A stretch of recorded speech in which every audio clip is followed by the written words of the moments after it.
പുല്ലുമേട്ടിൽ കർശനമായ സുരക്ഷാ സംവിധാനം ഏർപ്പെടുത്തിയിട്ടുണ്ടെങ്കിലും ദുരന്ത സ്മരണകൾ പേടിപ്പെടുത്തുന്നതുകൊണ്ടാകാം തീർത്ഥാടകർ പുല്ലുമേടിനെ ഇക്കുറി തീർത്തും അവഗണിക്കുന്നത്. കഴിഞ്ഞ ജനുവരി 14 രാത്രി 8:40 മകരജ്യോതി ദർശിച്ച് മലയിറങ്ങി വന്ന 102 തീർത്ഥാടകർ തിക്കിലും തിരക്കിലും പെട്ട് മരണമടഞ്ഞത്.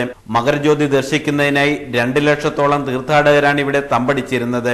പുല്ലുമേട് ദുരന്തത്തിന് കാരണങ്ങളെപ്പറ്റി അന്വേഷിക്കാൻ സംസ്ഥാന സർക്കാർ നിയോഗിച്ച ജസ്റ്റിസ് ആർ ഹരിഹരൻ നായർ കമ്മീഷന്റെ അന്വേഷണം ഇപ്പോഴും തുടരുകയാണ്. സ്ഥലപരിമിതികൾ ഏറെയുള്ള പുല്ലുമേട്ടിലേക്ക് അനിയന്ത്രിതമായി വാഹനങ്ങൾ കയറ്റിവിട്ടതും വാഹനങ്ങളുടെ അശാസ്ത്രീയമായ പാർക്കിംഗുമാണ് ദുരന്തത്തിന്റെ വ്യാപ്തി വർദ്ധിക്കാൻ ഇടയാക്കിയതെന്ന് കേസ് അന്വേഷിച്ച ക്രൈംബ്രാഞ്ച് പോലീസ് തയ്യാറാക്കിയ റിപ്പോർട്ടിൽ വ്യക്തമാക്കിയിരുന്നു. ഈ വർഷം വള്ളക്കടവിൽ നിന്നുള്ള 4-ാം മൈൽ ഉപ്പുപാറ റൂട്ടിൽ ഹൈക്കോടതി വാഹന ഗതാഗതം നിരോധിച്ച സാഹചര്യത്തിലും ദുരന്തഭയം മൂലവുമാകാം വല്ലപ്പോഴും ഒരിക്കൽ കാൽനടയായി കടന്നുപോകുന്ന തീർത്ഥാടകർ മാത്രമാണിപ്പോൾ പുല്ലുമേട്ടിലെത്തുന്നത്.